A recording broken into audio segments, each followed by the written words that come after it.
Téléspectateurs de la chaîne YouTube Jonas Lonkutumpa, la chaîne officielle, suivez désormais votre nouvelle émission Va et dis-leur. Va et dis-leur, c'est l'histoire d'une vie transformée par Jésus-Christ après avoir servi le diable pendant 25 ans. Va et dis-leur, c'est l'histoire du pasteur Jonas Lonkutumpa la Yedidia, aujourd'hui serviteur de Dieu, jadis sataniste. Hormis le témoignage du pasteur Jonas, plusieurs thématiques seront abordées dans différents numéros de cette émission. Pour ne rien rater, abonnez-vous sur votre chaîne Jonas Lonkutumpa, la chaîne officielle. Ça a toujours été pour nous un réel plaisir de vous servir, d'être à votre compagnie, aimables téléspectateurs, aimables internautes. Vous qui aimez suivre cette belle émission, Va et dis-leur. Nous disons que nous vous aimons de l'amour du Christ et merci d'avoir choisi cette chaîne Jonas Lonkutumpa, la chaîne officielle. Vous tous qui êtes abonnés sur cette chaîne, nous disons que nous vous aimons. C'est vrai que ça fait belle lurette qu'on n'était pas avec vous, mais aujourd'hui, grâce à Dieu, nous sommes là, nous sommes à votre compagnie. En tout cas, nous ne pouvons que dire merci au Dieu créateur. Et Va et dis-leur va devoir poursuivre son bonhomme de chemin avec, bien sûr, son invité, l'unique invité de cette émission, le pasteur Jonas Lonkutumpa la Yedidia. Il est avec nous sur ce plateau. Apôtre, pasteur, bonjour. Bonjour mon frère. C'est pour nous un réel plaisir d'être de vous recevoir dans cette émission. Non, le plaisir est partagé. Moi aussi, c'est pour moi une grande joie de répondre parce que ça fait beaucoup de temps qu'on n'a pas fait cette émission, mais par la grâce de Dieu, on est là. Donc pour moi, c'est aussi une grande joie. Et vous avez manqué à ces milliers d'internautes, de téléspectateurs de cette émission Va et dis-leur. Oui, ça c'est vrai. Nous reconnaissons vraiment cela, mais il y a eu des petites raisons qui ont fait ce que qu'on ne soit pas là. Mais le Seigneur a permis que nous soyons de retour. Vraiment, nous disons merci au Seigneur pour ça. Alors, nous disons merci à Dieu, merci à vous. Vous êtes nombreux, vous qui nous suivez partout. Vous nous suivez en France, aux États-Unis, vous nous suivez en Asie, en Afrique et partout. Nous vous disons que merci de l'intérêt que vous ne cessez d'accorder à cette chaîne. Et nous vous lisons, nous lisons vos commentaires. En tout cas, nous ne pouvons que vous remercier pour cela. Alors, sans plus tarder, pasteur, nous allons prier et recommander l'émission entre les mains du Seigneur. Tendre Père, au nom de Jésus-Christ, notre Seigneur et notre Roi. Seigneur, tu nous as choisis, tu nous as appelés. Voilà pourquoi, ô Dieu, nous voulons parler de ta part. Nous te demandons, Seigneur, de nous assister par ta présence. Nous implorons, Seigneur, une couverture divine passant par le sang de Jésus. Que ton sang précieux nous couvre, nous rende invisibles, afin que nous soyons inébranlables et que le trait enflammé de l'ennemi contre nos vies soit sans effet au nom de Jésus. Comme il est dit dans les Saintes Écritures, à la loi et au témoignage, nous voulons, Seigneur, par ce témoignage, dévoiler les œuvres de ténèbres, afin d'enlever le voile que le diable a placé sur tes enfants, passant par l'ignorance pour le maintenir dans l'esclavage. Nous te supplions, Seigneur, de nous assister. Que ce témoignage soit donné sous la mouvance du Saint-Esprit, afin de toucher, de convaincre et de ramener sur le droit chemin ceux qui se sont égarés. Nous te supplions, Seigneur, de nous assister et de toucher tes enfants. Au nom de Jésus-Christ, nous avons ainsi prié avec foi et action de grâce. Amen. Amen. Alors, vous êtes là, vous qui nous suivez sur les réseaux sociaux, vous nous suivez sur WhatsApp, vous nous suivez sur Facebook, vous êtes aussi là en train de nous suivre en direct sur Facebook. Nous disons que nous vous aimons et en tout cas, nous ne cessons vraiment de penser à vous en bien. Alors, pasteur Jonas, vous pouvez faire un briefing, un petit résumé de l'émission de la fois dernière, dans peu de mots seulement, et puis nous allons donner la matière du jour. Oui, avant de faire un résumé, nous aimerions d'abord lire la parole de Dieu. Oui. Nous sommes dans le premier livre des rois, le chapitre 3. Nous lisons à partir du 18e jusqu'au 19e verset. Et la parole de Dieu nous dit ceci. Or, le 3e jour après mon accouchement, cette femme a aussi accouché. Nous étions ensemble, personne d'autre n'était avec nous dans la maison. Il n'y avait que nous deux dans la maison. Le fils de cette femme est mort pendant la nuit parce qu'elle s'était couchée sur lui. Elle s'est levée au milieu de la nuit. Elle a pris mon fils à mes côtés tandis que ta servante dormait. Elle l'a couché dans mon sein. Et son fils qui était mort, elle l'a couché dans mon sein. Le matin, je me suis levé pour allaiter mon fils et voici qu'il était mort. Je l'ai regardé attentivement le matin et voici ce n'était pas mon fils que j'avais enfanté. Amen. Amen. Nous sommes en train de parler de la magie indienne. Nous sommes en train de parler sur la magie indienne, ce que j'avais défini autrefois comme étant la haute magie indienne, c'est-à-dire la fusion de deux magies.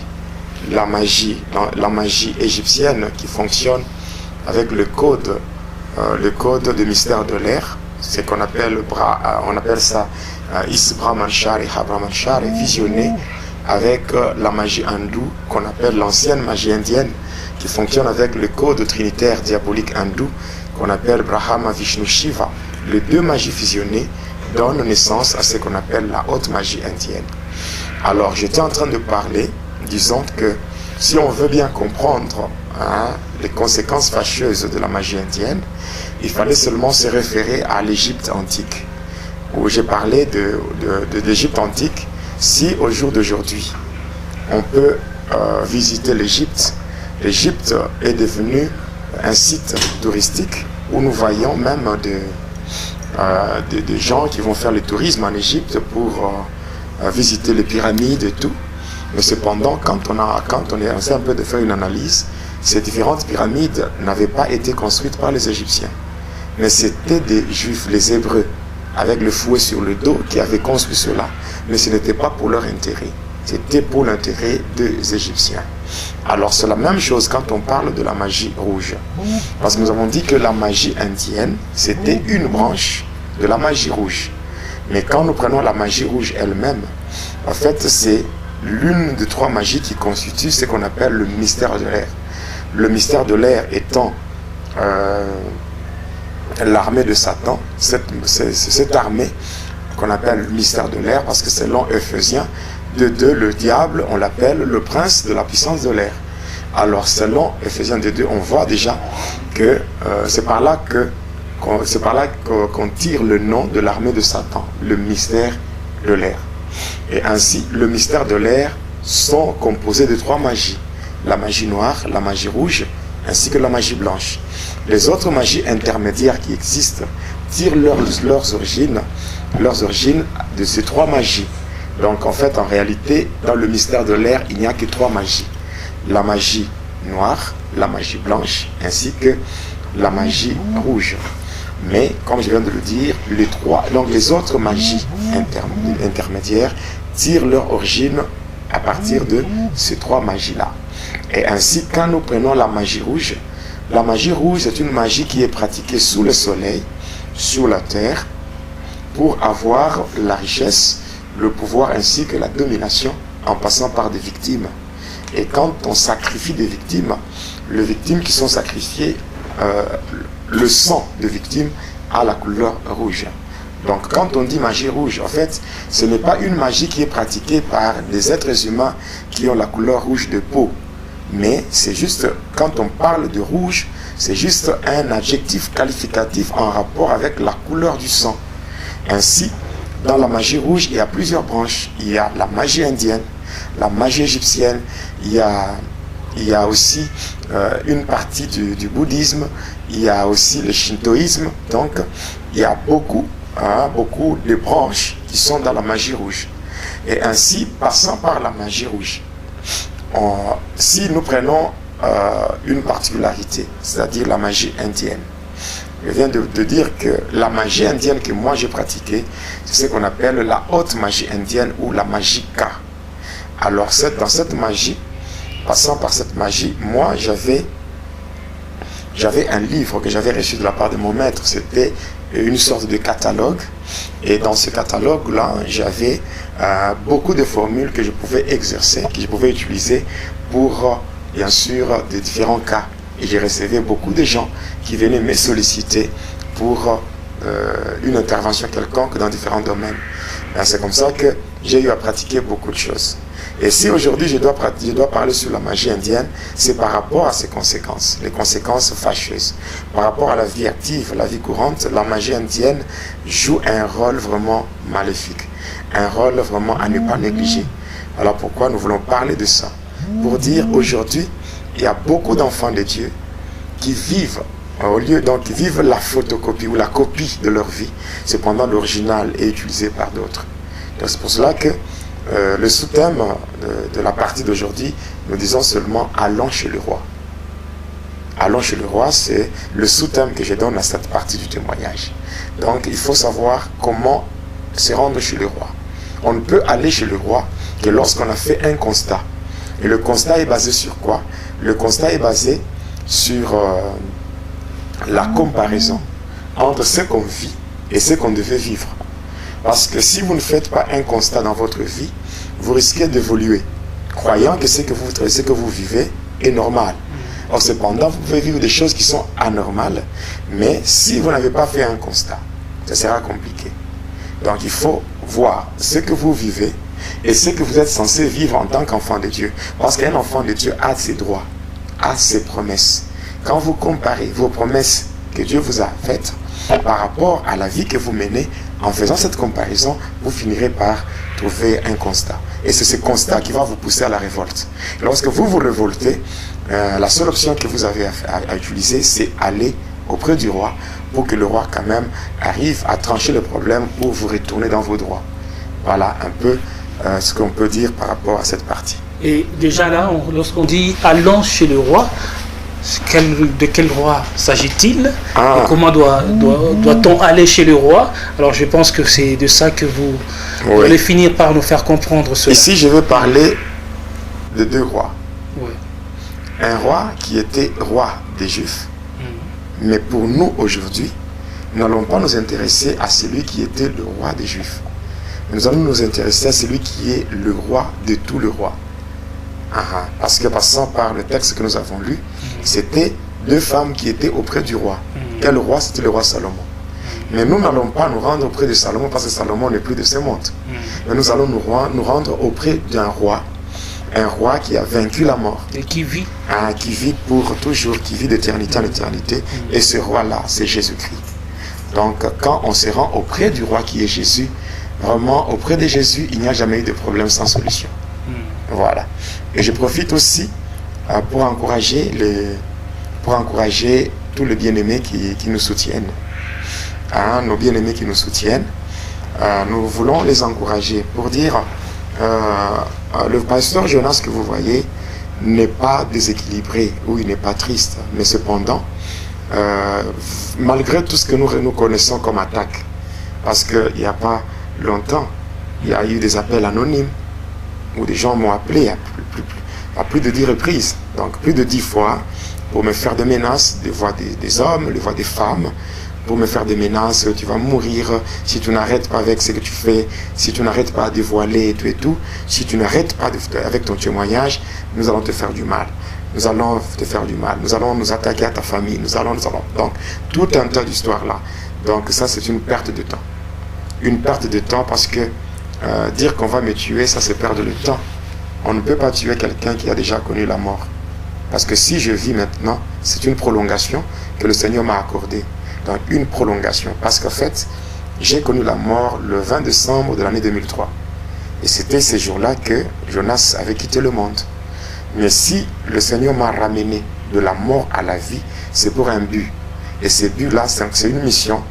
Une mission. Et tant que cette mission n'est pas encore arrivée à son terme, quoi que l'on fasse, quoi que l'on dise, c'est une perte de temps. Donc je ne suis pas déséquilibré. Il y a une vidéo qui a été faite où les gens ont vu le pasteur Jonas avec de larmes. Ces larmes-là, c'est par rapport à la compassion des âmes.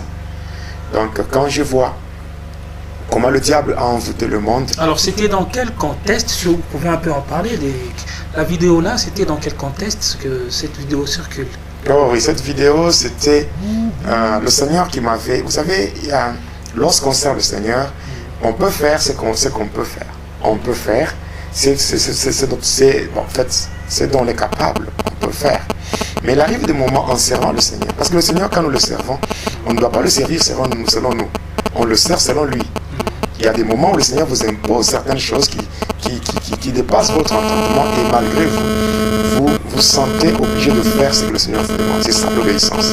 C'est ça même la soumission au Seigneur. Donc il était question, le Seigneur m'avait fait voir la douleur que lui avait sentie pour arriver à nous sauver. Donc moi, quand j'étais dans le séjour des morts, oui, j'étais dans le séjour des morts, le Seigneur, quand il m'avait tiré de là, il m'avait dit, lorsque j'étais dans le séjour des morts, il m'avait conduit vers certaines cellules. Et dans ces cellules-là, j'avais vu des gens qui étaient enchaînés. Et en les regardant, c'était des gens que moi, j'avais initiés dans le satanisme, mais qui sont morts, ces gens-là qui sont morts, sans donner leur vie à Jésus. Donc en fait, c'est moi qui avais conduit ces gens-là en enfer. Alors lorsque j'étais avec lui, il m'a dit, regarde, est-ce que tu reconnais ces gens? Et j'avais reconnu. Et c'est comme ça qu'il m'avait posé une question. Il m'a dit, est-ce que tu connais le prix que j'ai payé pour une âme? Vous voyez un peu cette question-là. Est-ce que tu connais le prix que j'ai payé pour une âme? Alors ça a toujours été la chose qui m'a toujours poussé, qui m'a toujours stimulé à donner mon témoignage. Donc quand je donne mon témoignage, ce que je vise, c'est le salut des âmes. Vu le mal que j'ai fait dans ce monde avant d'être chrétien.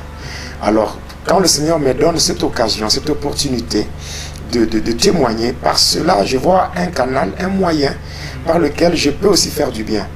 Alors, si je vois aujourd'hui le diable et certains serviteurs qui se disent serviteurs de Dieu, mais qui sont en train de plonger les enfants de Dieu dans l'ignorance, qui sont en train de faire ce que les enfants de Dieu restent toujours donc dans la captivité.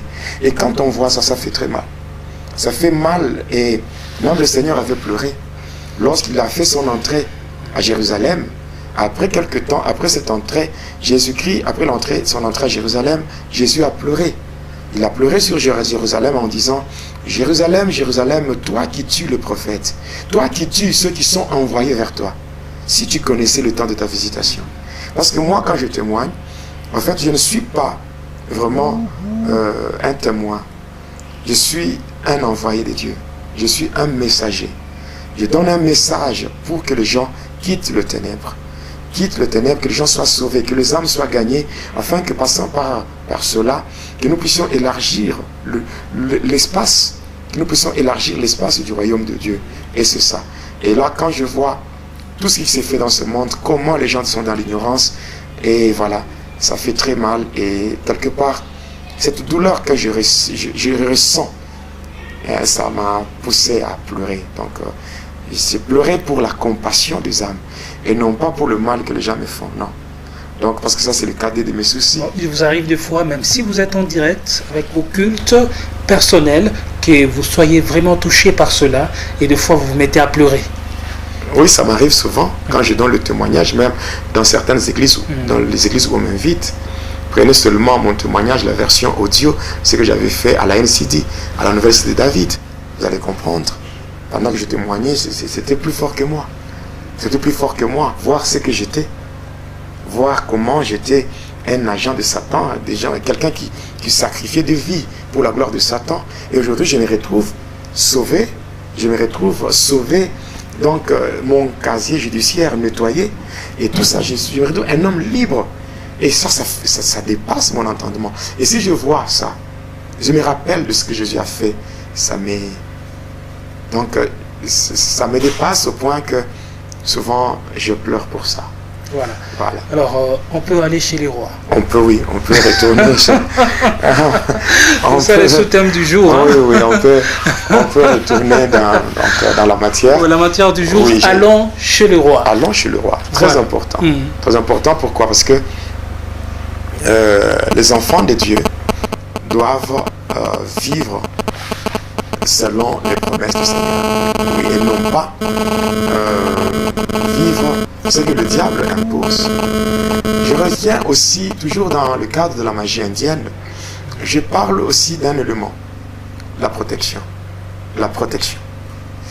Aujourd'hui, beaucoup de gens cherchent la protection. Moi, quand j'étais dans le ténèbre, j'ai reçu beaucoup de gens dans mon laboratoire satanique. J'ai reçu beaucoup de gens qui venaient me consulter pour des cas, pour beaucoup de cas, pour des problèmes. Ici, j'ouvre encore une parenthèse pour dire qu'il y avait des gens qui venaient me consulter, de soi-disant hommes de Dieu, des pasteurs, beaucoup de gens qui font de l'œuvre de Dieu une source lucrative, qui venaient me voir pour le pouvoir de la délivrance, de la prophétie. Parce qu'en fait, il y a des gens qui font l'exorcisme à la place de la délivrance et qui s'attirent une vaine gloire au travers de certains spectacles qu'ils font dans les églises.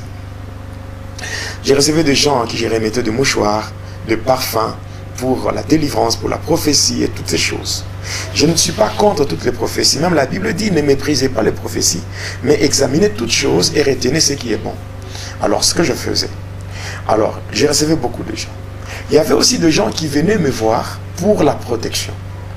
Il y avait des gens à qui je remettais des chaînettes, des gourmettes, je remettais des bagues, je leur remettais ces choses-là pour une soi-disant protection. Alors ici, j'attire l'attention des gens, des gens ou les enfants de Dieu. Pourquoi? Parce qu'il y a beaucoup de gens qui aiment envier les choses d'autrui. Si la chose que vous demandez à autrui, on vous donne, ce n'est pas pour paraître avec. Si la chose là vient du monde de ténèbres, automatiquement les démons qui étaient sur cette chose-là vont automatiquement entrer dans votre vie. Voilà, parce que les éléments que j'ai leur donné, les mouches, donc les chaînettes, les gourmettes, des bagues et tout, ce sont des choses que moi je prenais au cimetière. J'ai invoqué cela à partir du magasin de l'Inde, mais lorsque je partais au cimetière la nuit, c'est sur des tombes qu'on m'envoyait ces choses, je les récupérais à partir des tombes et j'ai ramené ça chez moi, et quand mes clients venaient pour leur soi-disant protection, je leur donnais. Et quand ils partaient, non seulement ils étaient protégés, mais ils étaient vraiment envoûtés. Et ils étaient possédés. Et par là, ils faisaient de leur corps la demeure des démons. Au lieu que leur corps, comme il est dit dans 1 Corinthiens 6, le verset 19, la Bible dit, ne savez-vous pas que votre corps est le temple du Saint-Esprit? Mais cependant, il y a des gens passant par certains éléments, par certains objets qu'ils reçoivent auprès des charlatans, des féticheurs, ils font de leur corps la demeure des démons. Voilà. Alors ici, le conseil que je donne, c'est quoi? Il ne faut jamais envier les choses d'autrui. Notre Dieu, c'est un Dieu juste. Il donne à tout le monde, mais chacun en son temps. Si aujourd'hui tu n'as rien, cela ne veut pas dire que Dieu t'a oublié. Donc le Dieu du ciel sait qu'il va lui-même, au moment opportun, t'accorder ce que ton cœur désire. Selon qu'il est dit aussi dans Ecclésiaste 3 et le verset 11, la Bible dit, notre Dieu, il fait toutes choses bonnes en son temps. Donc si votre temps n'est pas encore arrivé, soyez patient. Le Seigneur finira par vous accorder ce que vous cherchez. Il y avait des fois, je recevais aussi chez moi des gens qui venaient pour accuser le membre de leur famille. Vous voyez, par exemple, quelqu'un qui commence à faire un carnage dans la famille. Donc un carnage. Comment? C'est-à-dire que les gens se rendent compte que dans leur famille, les gens ne font que mourir. Donc les gens meurent. En désordre. Alors après des analyses et des investigations, des petites enquêtes, on finit par découvrir que c'est X qui est auteur de tout ce qui donc de tout ce qu'il y a, de ce qu'on voit comme décès au niveau de la famille. Et passant par cela, qu'est-ce qui s'est passé? Les gens venaient chez moi me consulter pour dire, nous avons trouvé que l'auteur de tous ces décès dans la famille, c'est elle. Alors nous avons jugé bon, avant que la personne arrive à nous exterminer tous, nous avons jugé bon de mettre fin aussi à sa vie. Et par conséquent, qu'est-ce qui se faisait? On venait comme cela. Moi, en fait, comme j'étais un sataniste, qu'est-ce que je faisais? J'ai demandé qu'on me paye d'abord. Donc, on me payait de l'argent. Et par après, je demandais à ce qu'on aille me chercher la poussière prélevée sur la plante de pied de la personne ciblée ou la personne qu'on a accusée. Et c'est comme ça qu'on ira amener cette poussière-là. La poussière prélevée sur la terre, là où la personne a posé ses pieds. Même si la personne avait des chaussures ou pieds nus. Pieds nus ou avec chaussures, peu importe. L'essentiel, c'est seulement lui apporter cette poussière qui a été prélevée sur l'endroit où la personne avait posé ses pieds. Voilà, dès qu'on m'apporte ça, qu'est-ce que je vais faire avec cette poussière? Qu'est-ce que je vais faire?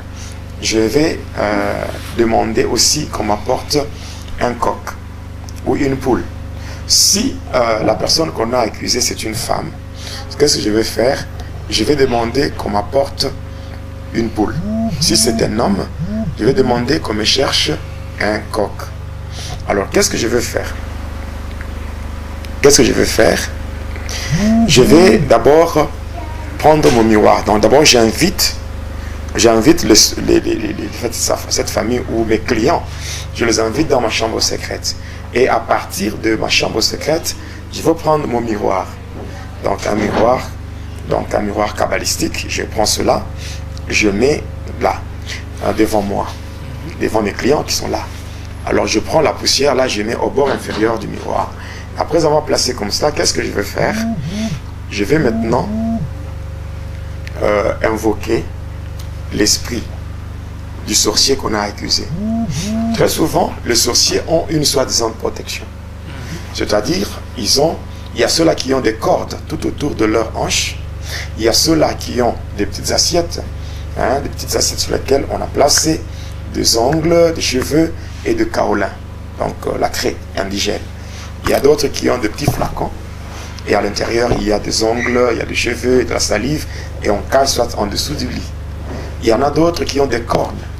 Et à l'intérieur il y a beaucoup d'éléments tels que les cheveux, les ongles, la salive, et là on va enterrer, soit dans la parcelle on enterre. Alors c'est ça qu'ils ont comme protection.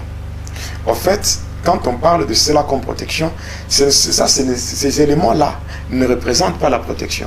Ces éléments représentent les supports sur lesquels vont se mettre les démons qui vont assurer cette soi-disant protection.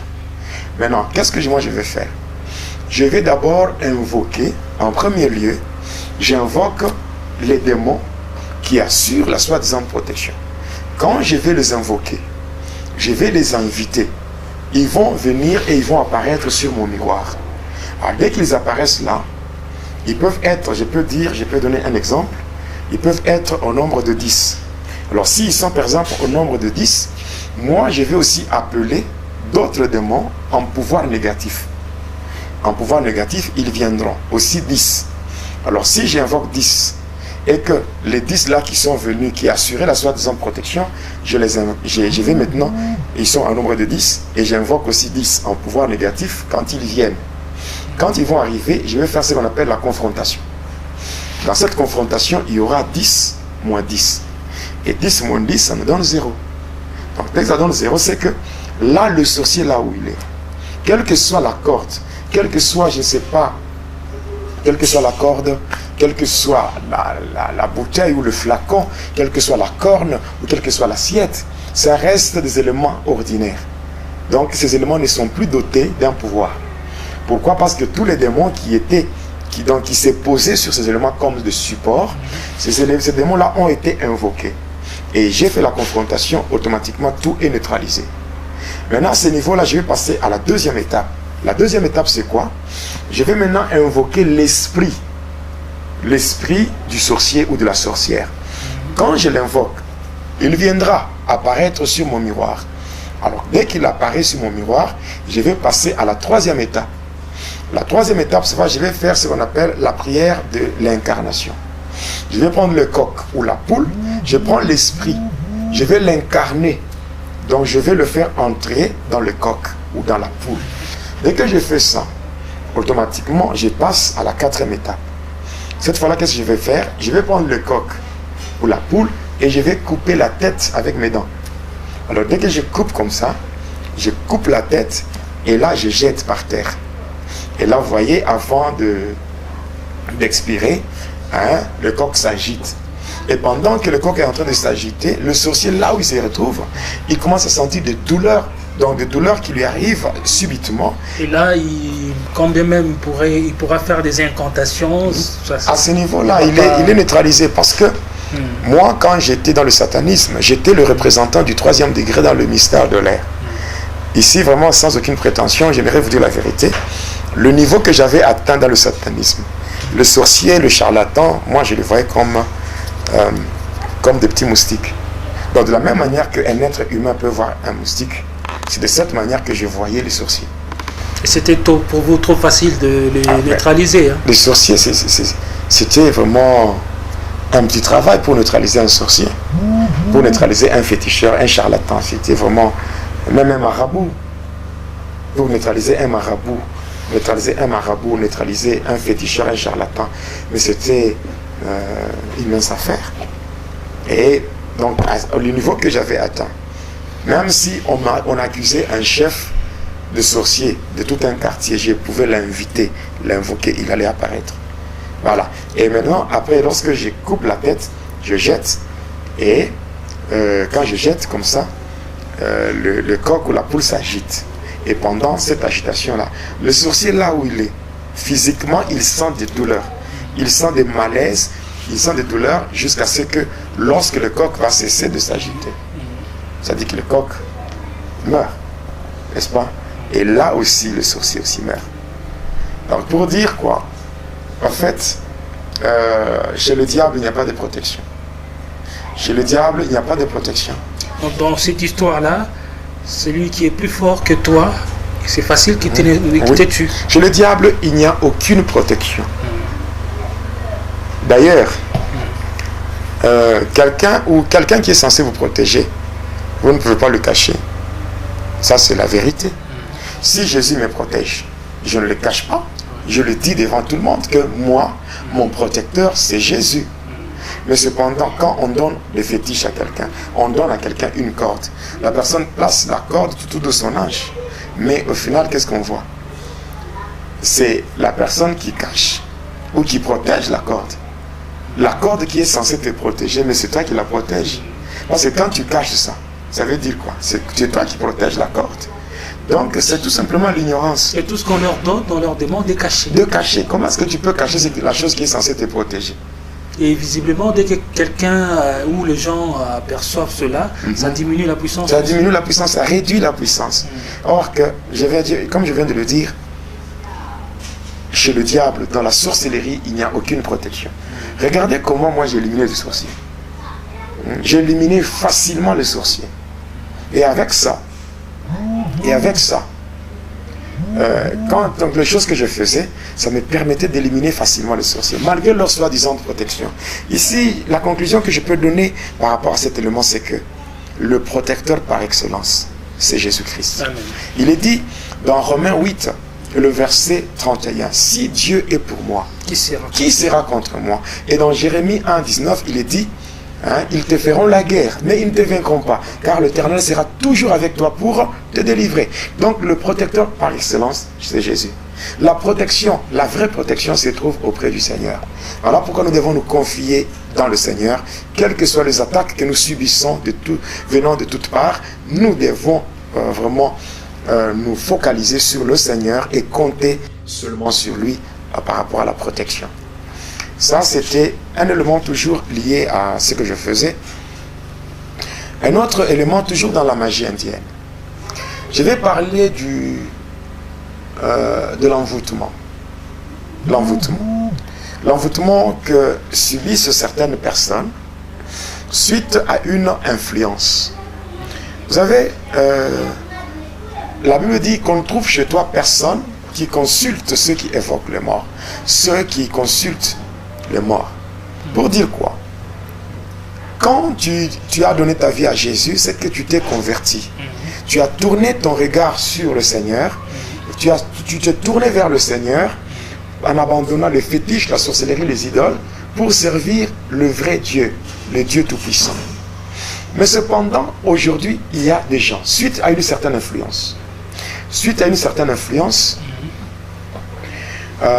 ils accompagnent d'autres Il dit non, non, moi j'ai pas de problème, mais je ne fais qu'accompagner quelqu'un chez les féticheurs. Et ça arrive des fois dans des familles, s'il y a des Oui. problèmes. Oui. Ouais, non, non, on va aller tous chez le féticheur. Donc Oui. le féticheur appelle tous les membres de la famille et vous y allez tous. Alors en allant là-bas, c'est une haute trahison par rapport au Seigneur. Vous savez, la Bible déclare dans Galates 3, le verset 27, la Bible dit, vous tous, vous qui avez été baptisés en Christ, vous avez revêtu Christ. Ouais. Paul dit, dans Galates 6, le verset 17, il dit, que personne désormais ne me fasse de la peine, car je porte sur mon corps les marques de Jésus-Christ. Les marques de Jésus-Christ, c'est, en fait, ce sont des signes qui attestent de votre appartenance au Seigneur. Lorsque les agents de ténèbres que nous étions à l'époque, lorsque on marchait, on avait des yeux mystiques. Ces yeux nous permettaient d'identifier ceux qui appartenaient au Seigneur et ceux-là qui étaient faits de païens ou de chrétiens hypocrites.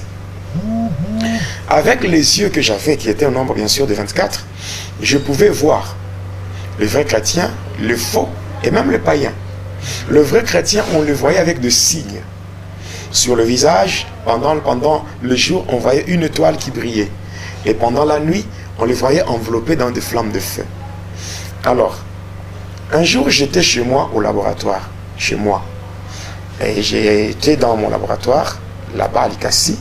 Donc, quand vous descendez, vous êtes à Likassi dans la commune de... Donc, la ville de Likassi, dans la commune de Kikula. Vous signifiez que c'était un laboratoire magique, hein? Oui. Dans la commune de Kikula, on descend avec l'avenue Mukumbi, donc Mukumbi prolongée. C'est là que j'avais mon laboratoire. C'est là où les gens venaient me consulter. Alors, j'entends les gens frapper à la porte. Et j'avais ouvert. Quand j'avais ouvert la porte, directement, ou je dirais subitement, j'avais encore fermé cela. Pourquoi? Il y avait deux personnes. Il y avait deux personnes. Oui, il y avait deux personnes. L'une des deux avait une étoile qui brillait, sur son visage. Alors, cette étoile-là m'avait fait peur. Et j'avais fermé subitement la porte pour retourner à l'intérieur. Alors, quand j'étais là, donc j'étais dans une insécurité, passant par la présence de celui-là. Mais lui, vous l'avez senti un peu supérieur à vous? Oui, parce que, en fait, lui-même ne savait pas. Il ne savait pas qu'il était supérieur à vous? Il ne savait pas. C'est comme ça le chrétien, l'ignorance. Ouais. Oui, l'ignorance. L'ignorance tue. Ouais. Il y a des gens qui s'humilient ou qui se rabaissent devant Satan parce qu'ils ne savent pas ce qu'ils sont. Et pourtant, si ces personnes étaient conscientes de leur état... Voilà. Lorsqu'on subit la nouvelle naissance, quand on subit la nouvelle naissance, on reçoit une identité qui fait de nous des enfants de Dieu. Donc par rapport à cela, on reçoit la marque de la distinction. Oui, la marque, le sceau du Saint-Esprit qui atteste que nous sommes les enfants de Dieu. Et on ne peut pas trembler devant n'importe qui. Hein. On ne peut pas trembler parce qu'on ne connaît pas ce qu'on est. Et en fait... Le manque de révélation. Voilà. Et c'est comme ça que moi j'étais rentré là-bas.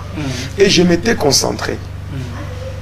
Quand je m'étais concentré, je m'étais concentré pour faire une incantation relative à la métamorphose. Donc je voulais me transformer pour prendre la forme d'une grenouille. Et là, j'avais tout fait. J'avais tout fait pour me métamorphoser, mais c'était impossible. Je ne parvenais pas à changer de forme. Donc il y a une force mais là qui a neutralisé... Il avait une puissance insupportable. Ouais. Et même ma chambre secrète était envahie par une chaleur insupportable. Au point que l'eau que j'avais reçue de la part du Premier ministre de Satan, il m'avait remis, j'avais expliqué ça dans une des émissions précédentes, j'avais parlé du Premier ministre de Satan, de Lucifer, qui m'avait remis une calebasse. Une calebasse qui contenait de l'eau. Et cette eau-là était puisée, donc c'était de l'eau qui était puisée dans l'océan. L'océan Indien. Parce que l'océan Indien se rencontrent à un endroit avec l'océan Atlantique. À leur point de rencontre, il y a un triangle qui donne l'accès à ce qu'on appelle la Maison Blanche de Lucifer. Alors l'objectif c'était quoi? Chaque fois que je me retrouvais en insécurité, je pouvais me transformer en grenouille et me plonger dans cette calebasse pour me retrouver directement dans l'océan. Et à partir de là, je pouvais accéder à la Maison Blanche de Lucifer. Mais ce jour-là, j'avais tout fait. J'avais fait tout ce qui était en mon pouvoir. Les deux personnes n'étaient même pas à l'intérieur, elles étaient dehors. Dehors, devant ma porte. Et c'est comme ça que j'avais échoué de me transformer, ça c'est un. Et de deux, c'est que l'eau s'était transformée en sable. Ma calebasse là, l'eau qui était dans la calebasse. Il n'y avait plus d'eau, il y avait seulement du sable.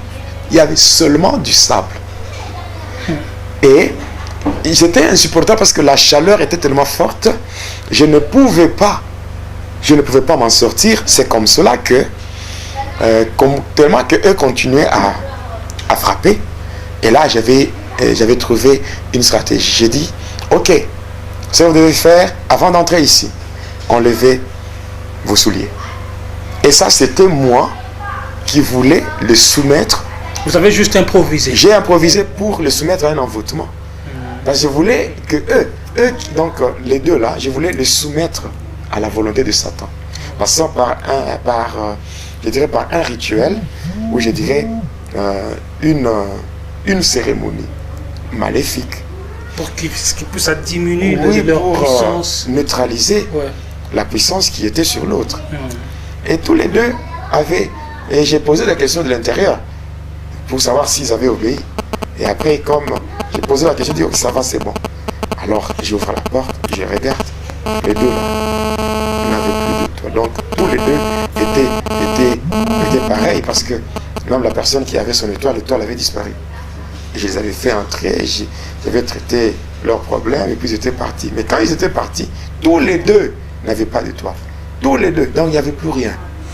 C'était l'envoûtement. Je les avais envoûtés. Je les avais soumis à un pouvoir. Ça veut dire lorsqu'on obéit à ce qui est diabolique. Ce qui est diabolique. On perd ce qui est de Dieu. Oui. C'est simple. Parce que l'envoûtement, c'est quoi? L'envoûtement, c'est ensorceler.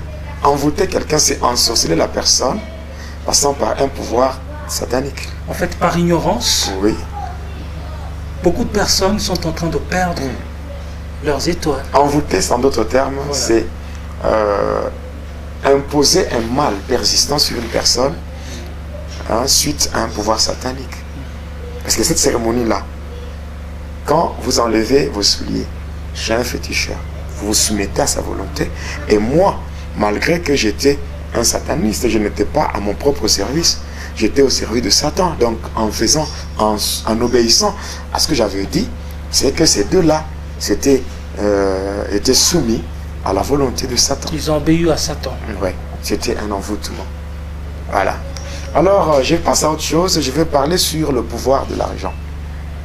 Avant de parler sur l'argent, j'avais dans le catalogue que j'utilisais, il y avait plusieurs formules pour donner de l'argent. Il y avait plusieurs formules. Parmi ces formules-là, la première formule, c'est ce qu'on appelle le vol malin. C'est utilisé par beaucoup de satanistes. On appelle ça le vol malin.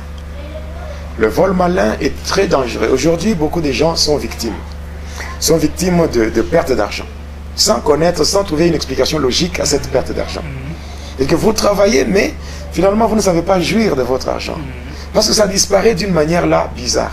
Il y a des gens qui se posent mille et une questions pour savoir, mais comment? Qu'est-ce qui s'est passé? Comment est-ce que j'ai perdu mon argent? Et il peut y arriver, quelqu'un était en train de vendre là, il a fait beaucoup de bénéfices, mais après il veut voir son argent, mais où est parti l'argent? Mais il s'est dit que non, j'étais seul ici, il n'y a personne qui est venu. Moi je faisais ça. Le vol malin, c'est quoi? Le vol malin, c'est que c'est donner à l'homme l'argent de prestige. Comment ça? L'argent de prestige, c'est une formule satanique. Moi, j'avais ce livre-là, catalogue, qui contenait toutes ces formules-là. Et j'utilisais ça dans mon laboratoire, l'argent de prestige. Donc, vous donnez de l'argent à quelqu'un, il peut se vanter avec. Il peut même recevoir des éloges. Les gens peuvent même lui jeter des fleurs par rapport à l'argent. Mais cet argent doit se terminer à une heure fixée. Voilà, c'est-à-dire quand je donne l'argent, par exemple, à 10 heures le matin, c'est que cet argent, j'ai dit par exemple, il faut qu'à 16 heures, que tout soit vraiment épuisé. Mais beaucoup d'argent. Beaucoup d'argent. Je te donne comme ça à 10 heures, mais à 16 heures, tout doit s'épuiser. Donc tout doit s'épuiser à 16 heures. Cela veut dire quoi? Cet argent que je vais donner, tu n'as pas le droit de payer quelque chose qui peut rester avant, donc après cette heure-là. Donc tu n'as même pas le droit de payer une boîte d'allumettes. Tu n'as même pas le droit de payer un bouton. Même pas une aiguille. Donc tu dois tout faire pour dépenser cet argent.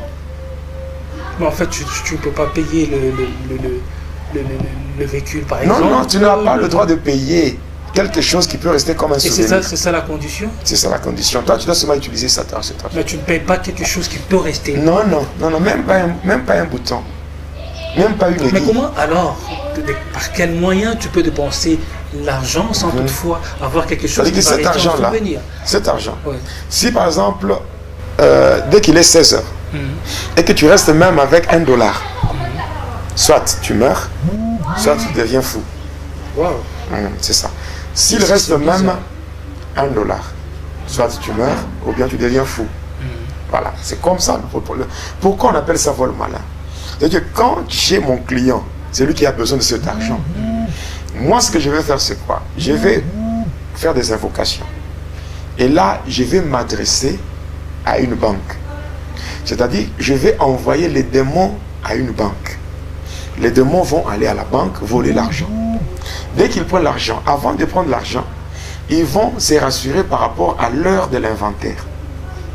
Si l'inventaire doit se faire à 16 heures, ils vont venir. Ils vont m'indiquer que voilà, l'argent est là. Mais à 16 heures, il y aura l'inventaire à la banque. Et ainsi, moi, le client qui est venu me voir, bon, lui d'abord, il me donne le vrai. Son argent d'abord. Ouais, il y a des choses qui sont drôles. Donc, il me donne l'argent pour que je lui donne l'argent. Alors, lui me donne le vrai que moi je peux utiliser. Hein? Ce que je peux utiliser, je peux même payer quelque chose que je peux garder comme souvenir. Mais moi, l'argent que je veux lui donner, quelle que soit la somme ou le montant, lui n'a pas le droit de garder même un souvenir. C'est ça le vol malin. Alors là, il peut Alors maintenant, ce qu'il peut faire, il a l'argent, il peut entrer dans un bar, il peut entrer, il commence à payer la bière, il peut arriver et dire à tout le monde de ne pas payer. Il mettait autant de casiers là-bas, autant de ceci, autant de cela. Allez, buvez, c'est moi qui paye. Il y a des gens qui font comme ça, on leur donne même des noms. Ce n'est pas que ces gens-là sont généreux, non. Ce n'est pas la générosité.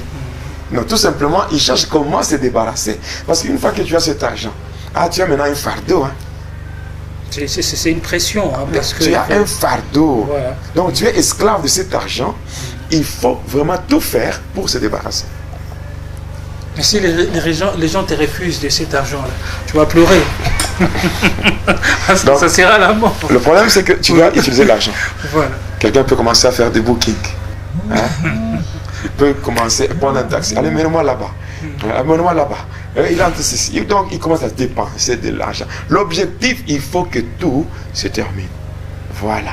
Maintenant, s'il est en train de chercher comment se débarrasser de cet argent. Supposons que, par exemple, dans les dépenses que la personne va faire, et les personnes qui reçoivent cet argent. C'est ce que j'ai fait ce soir d'expliquer. Voilà. C'est-à-dire que quand il prend l'argent, il va, par exemple, à une boutique, ou je dirais, un lieu où les gens vendent les articles de produits, il paye quelque chose à manger avec cet argent. Il part. Mais cet argent-là qu'il a donné, si le vendeur prend cet argent et mélange avec son argent qu'il avait avant, à l'heure de l'inventaire, même l'argent qui était là, l'argent normal, doit disparaître. Tout disparaît. C'est comme ça qu'il y a des gens qui se posent des questions. J'avais l'argent, mais c'est parti où?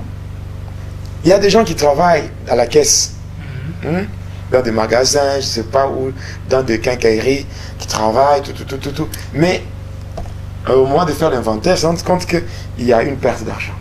Et on commence à retrancher. Donc on dit, bon, on va te retrancher dans ton salaire. Mais intérieurement, mais je pose la question, je n'ai pas pris. Je n'ai rien pris. Voilà pourquoi nous devons être avec le Seigneur. Nous devons être avec le Seigneur d'une manière permanente. Même sur les lieux du travail, il faut que le Seigneur soit avec nous. Donc, vivre avec le Seigneur, ce n'est pas seulement lorsque nous avons des problèmes que nous allons faire recours à lui. Le Seigneur doit être d'une manière permanente dans nos vies. Parce que la présence du Seigneur nous protège. Les gens qui sont animés de mauvaise foi peuvent venir avec leur argent. Mais les démons qui sont affectés à cet argent-là ne peuvent pas supporter la présence du Seigneur. Voilà pourquoi il y a des endroits où donc un sataniste ou bien quelqu'un qui a l'argent satanique, les démons ne peuvent pas l'orienter vers quelqu'un qui craint Dieu. Voilà. Donc voilà pourquoi quand on se réveille, on commence la journée avec le Seigneur. Quand on arrive sur les lieux du travail, on doit prier. Comme pour dire, et Josué 1:3, tout lieu qui foulera la plante de votre pied, le Seigneur vous le donnera en possession. Donc prendre possession d'un lieu, c'est imposer silence à tout ce qui n'est pas de Dieu. Tout ce qui ne rend pas gloire et honneur à Jésus-Christ, tout ce qui ne confesse pas, tout ce qui ne reconnaît pas la divinité de Jésus, doit quitter.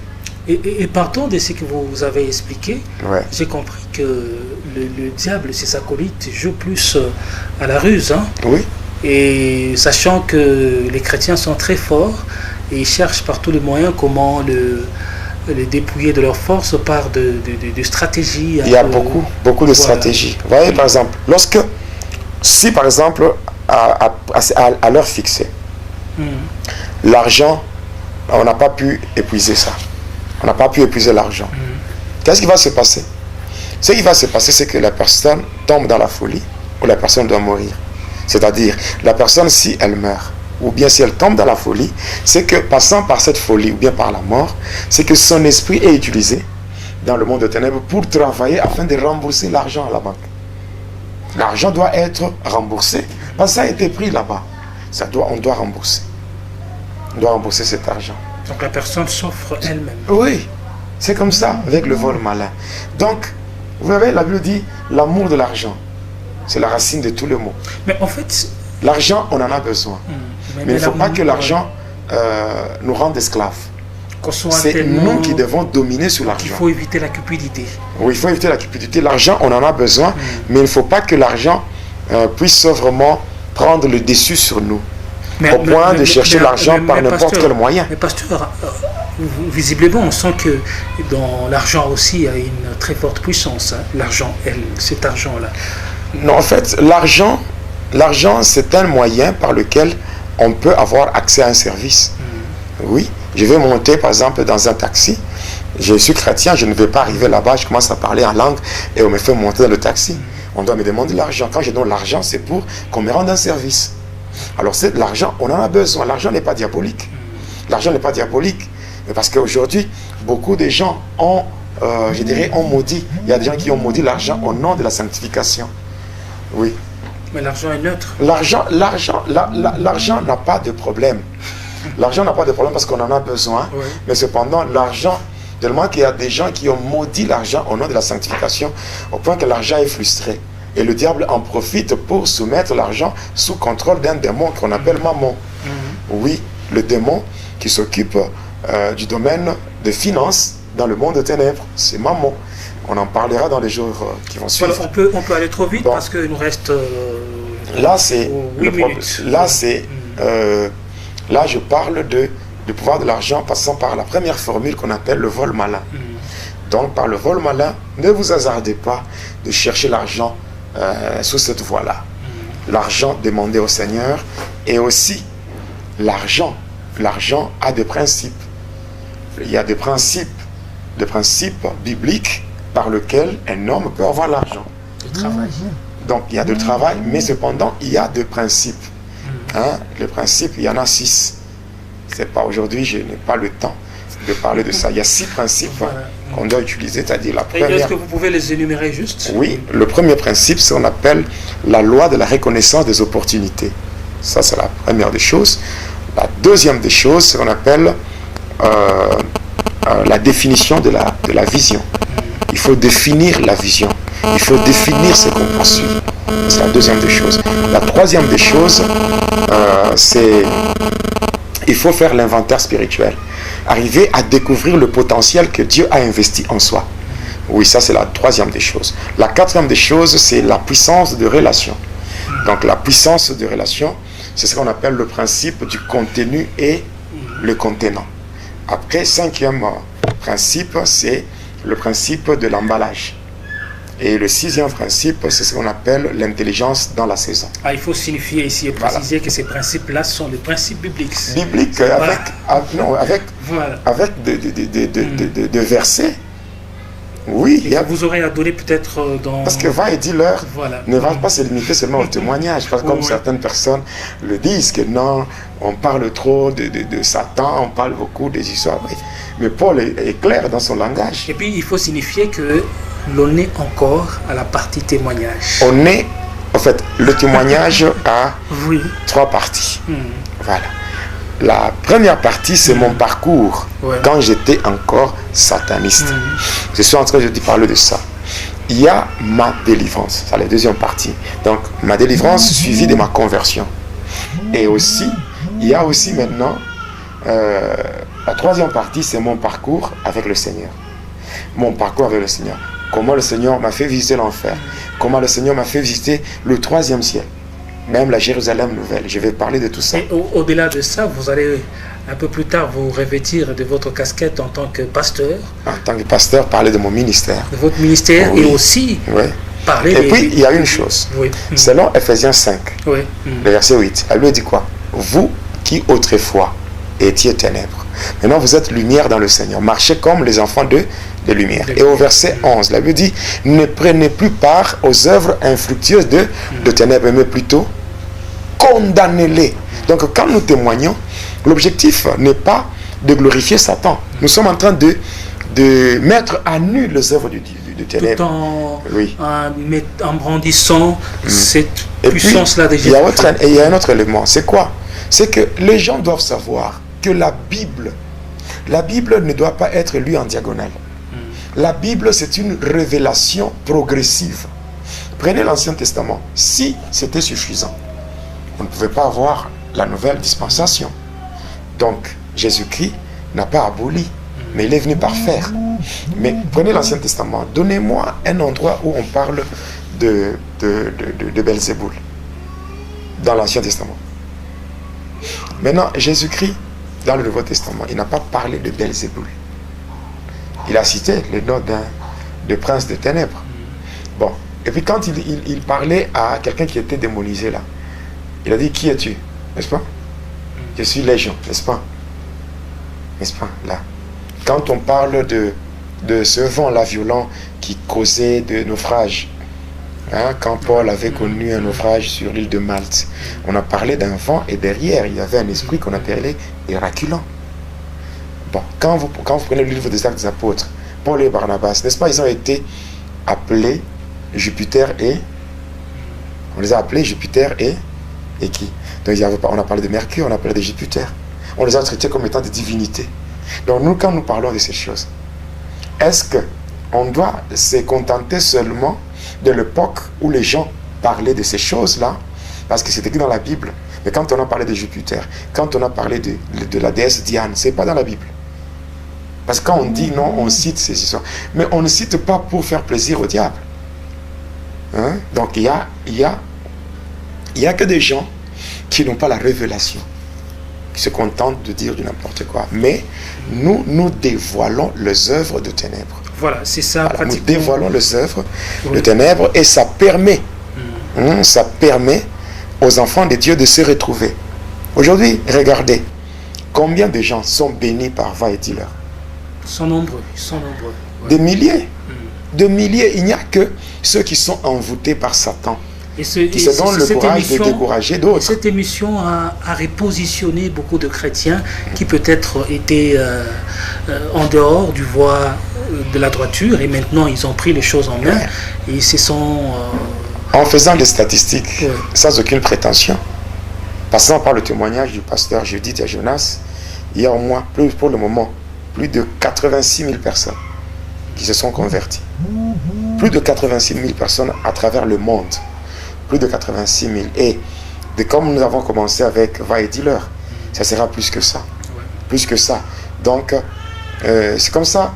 En voyant, moi qui connais le fonctionnement, le mécanisme du monde de ténèbres, je vois comment les gens sont envoûtés. Et donner le témoignage que je donne là, c'est pas facile. Donc, c'est pas facile, mais je le fais pour la gloire du Seigneur, afin que les âmes soient sauvées. Je suis un gagneur d'âmes. Vous ne pouvez pas vous taire pendant que vous voyez des choses qui se font actuellement. Et vous connaissant la vérité, vous fermez... Surtout, le Seigneur m'avait déjà avisé que j'allais connaître une forte attaque, un grand combat avec les soi-disant hommes de Dieu qui sont en train de mentir. Parce que, vous savez quoi? Quand nous donnons le témoignage, nous dévoilons. Il y a beaucoup de ceux-là qui sont en alliance avec les démons que je cite et qui ne veulent pas que les gens connaissent. La Bible déclare, vous connaîtrez la vérité vous affranchira. Cette vérité, c'est la parole de Dieu. Moi, je prêche Christ et je me sers de la parole, je me sers de mon témoignage pour attester la véracité de la parole de Dieu. Donc, il y a des gens qui sont dans la sorcellerie religieuse, qui pratiquent l'occultisme dans l'église. Et qui ne seront pas pour ces témoignages. Qui sont en train de travailler, par exemple, avec les dominations. Vous voyez les dominations là donc les esprits sataniques qui contrôlent le déroulement de la vie selon le jour de la semaine. Quand on prend le livre d'Apocalypse, il y a beaucoup d'hommes de Dieu qui fouillent, hein, qui n'exploitent pas ce livre-là. Il y a le livre d'Apocalypse, le livre de Daniel, le livre d'Ézéchiel. Il y a des parties que les gens n'exploitent pas. Vous savez pourquoi? Pourquoi? Parce que c'est basé sur des révélations. Vous ne pouvez pas exploiter l'Apocalypse si vous n'avez pas de révélation. Vous n'avez pas le réma. Hein? Donc ça fait que aujourd'hui, comme vraiment nous tendons vers la fin, nous sommes déjà à la fin. Nous sommes à la fin. Voilà. Oui. Maintenant, avec ça, donc quand on voit quelqu'un qui vient dévoiler ces choses, l'objectif, ce n'est pas faire asseoir dans les têtes des gens les ténèbres, non. L'objectif, c'est de démasquer ces choses, que les enfants de Dieu prennent une position conséquente. À chaque fois que vous témoignez, au-delà de ça, vous donnez une leçon en rapport avec... Et nous affaiblissons même les démons. Oui. Oui, il y a des démons. Pourquoi le Seigneur lui-même posait la question? Les démons qui habitaient dans les gens qui étaient démonisés, il posait des questions. Qui es-tu? Tu es qui? Voilà, pourquoi? Il y a des démons, mais qui font très mal aux enfants de Dieu. Aujourd'hui, nous avons les démons de la sexualité, hein, qui sont répartis en 8 catégories. Nous avons les dominations, nous avons les autorités sataniques. Mais pourquoi Paul lui-même a décrit cela dans Ephésiens 6:12? Mais en ce temps, le Seigneur, est-ce que quand vous prenez la Bible, hein, vous prenez la Bible, le délivrance que le Seigneur opère en ce temps ici, où il va jusqu'à dénicher les gens qui étaient plongés dans le gouffre de la magie, le faire sortir de là et leur donner l'occasion de témoigner. Il y a des gens qui n'étaient pas dans le satanisme, mais qui ont effectué des voyages avec le Seigneur en enfer et qui sont venus témoigner. Et le Seigneur lui-même, il n'a pas pris seulement ceux qui étaient dans le satanisme, il a pris même de chrétiens, il les prend en extase, il va le transporter, faire effectuer un déplacement, un voyage pour visiter l'enfer. Il y a ceux-là qui ont visité l'enfer, qui sont venus parler de l'enfer. Il y a non, j'ai vu tel en enfer, j'ai vu celui-ci, j'ai vu en enfer. Voilà. Il y en a d'autres qui ont aussi reçu la grâce de visiter le ciel. Et nous ne sommes pas là pour les contredire. Permettez-moi pour une minute de dire quelque chose d'une importance très capitale. Je m'adresse à tous les ex-satanistes. Nous tous, nous étions manipulés par Satan. Nous étions au service d'un même maître qui a ruiné nos vies, qui a tout fait pour pourrir nos vies, mais qui a mis un désordre total dans nos vies. Maintenant, nous, aujourd'hui, si nous nous retrouvons en train de témoigner, nous témoignons pour le compte d'un même Seigneur, un même maître qui nous a délivrés différemment. Selon, parce que le Seigneur Jésus-Christ, il a une onction multidimensionnelle au point qu'on ne peut pas limiter le Seigneur dans un système. Il y a celui-là qui a été délivré de cette façon, celui-là de l'autre façon, et ainsi de suite. Mais au final, ce que nous devons faire, nous devons travailler pour la gloire de Jésus-Christ. Nous devons dévoiler les œuvres de ténèbres pour gagner les âmes, et non pas commencer à se déchirer, commencer à se faire une guerre. J'étais à Kinshasa. j'ai rencontré un aîné à moi, le pasteur Lissun Gimbula. Quand je l'ai rencontré, on était avec lui dans son église. On a parlé, on a échangé. C'était vraiment bien, on a prié ensemble pour la gloire du Seigneur. J'ai rencontré aussi le pasteur Claude Mwamba Chiboui, qui était un disciple d'un sataniste du nom de Ebalembonge. Voilà, il y avait une école de magie à Kinshasa, l'école de Ebalembonge. Moi, j'étais avec lui quand il était venu me voir au guest house, à l'hôtel là où j'étais logé. On a partagé. Et quand moi, avant d'aller témoigner, quand on m'invitait même à l'université, on m'invitait pour témoigner à Kin, dans beaucoup d'églises, on était à l'hôtel. On priait avec le pasteur Claude. On priait. Après, on partait, moi, le pasteur Claude Mwamba et le docteur Gédéon Diavita, qui est docteur à la clinique universitaire de Kinshasa, qui est aussi le visionnaire du ministère Joshua à Kinshasa. Alors on partait ensemble, là où j'ai parti témoigner. Pendant que moi je témoignais, eux étaient assis en train d'intercéder. Et lorsque le pasteur Claude Mwamba était aussi invité, je me rappelle, dans une église de la commune de Bandal, on priait ensemble et puis on partait. Pendant qu'il lui témoignait, moi j'étais là en train d'intercéder pour que le travail soit bien fait pour la gloire du Seigneur. Mais aujourd'hui, il y a des gens qui se laissent manipuler. Au lieu de travailler, au lieu de conjuguer nos efforts ensemble pour humilier Satan, pour démasquer le diable et ses acolytes, pour mettre à nu les œuvres de ténèbres, afin que les enfants de Dieu soient bénéficiaires de ce que nous avons vécu. Il est dit en français que le malheur des uns fait le bonheur des autres. Si nous avons connu ce malheur-là, d'être dans le ténèbre, mais aujourd'hui nous pouvons mettre, comme le Seigneur nous a délivrés, nous pouvons mettre maintenant à la portée ou à la disposition des enfants de Dieu ces éléments-là en donnant les détails pour faire tomber l'ignorance, pour faire tomber le voile, et que les enfants de Dieu prennent maintenant une position conséquente et qu'ils fassent de fortes prières pour vaincre Satan. L'objectif, nous disons toujours ceci, nous sommes appelés à bien connaître Dieu, pour bien le servir. Et aussi connaître le diable pour mieux le vaincre, pour le combattre et le vaincre. Voilà, ça, je pense que la suite, c'est dans le numéro 23 pour notre sujet qui s'intitule « Allons chez le roi ». Et aimable internaute, vous comprenez qu'il y a beaucoup de choses. Allons chez le roi. Aujourd'hui, on n'a pas touché, vraiment on n'a pas terminé la matière sur ces sous-thèmes. Allons chez le roi. Alors dans le prochain numéro, le pasteur Jonas va devoir terminer. Alors merci à vous, vous étiez nombreux. Nous vous rappelons, si vous n'êtes pas abonné sur la chaîne YouTube Jonas Lunkutumpa, la chaîne officielle. Jonas Lunkutumpa, la chaîne officielle. Abonnez-vous sur cette chaîne YouTube, je m'excuse.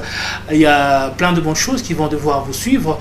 Parce qu'hormis ce qu'on a parlé aujourd'hui, vous allez retrouver aussi les émissions précédentes. Les émissions qu'on a tournées avant, vous allez le retrouver sur votre chaîne YouTube Jonas Lunkutumpa, chaîne officielle. En tout cas pour aujourd'hui, nous vous disons au revoir et nous disons merci à Boni Verdict Béa, nous disons merci au pasteur Jonas. Merci à vous tous, que Dieu vous bénisse. Au revoir. Téléspectateurs de la chaîne YouTube Jonas Lunkutumpa, la chaîne officielle, suivez désormais votre nouvelle émission Va et dis-leur. Va et dis-leur, c'est l'histoire d'une vie transformée par Jésus-Christ après avoir servi le diable pendant 25 ans. Va et dis-leur, c'est l'histoire du pasteur Jonas Lunkutumpa Yedidia, aujourd'hui serviteur de Dieu, jadis sataniste. Hormis le témoignage du pasteur Jonas, plusieurs thématiques seront abordées dans différents numéros de cette émission. Pour ne rien rater, abonnez-vous sur votre chaîne Jonas Lunkutumpa, la chaîne officielle.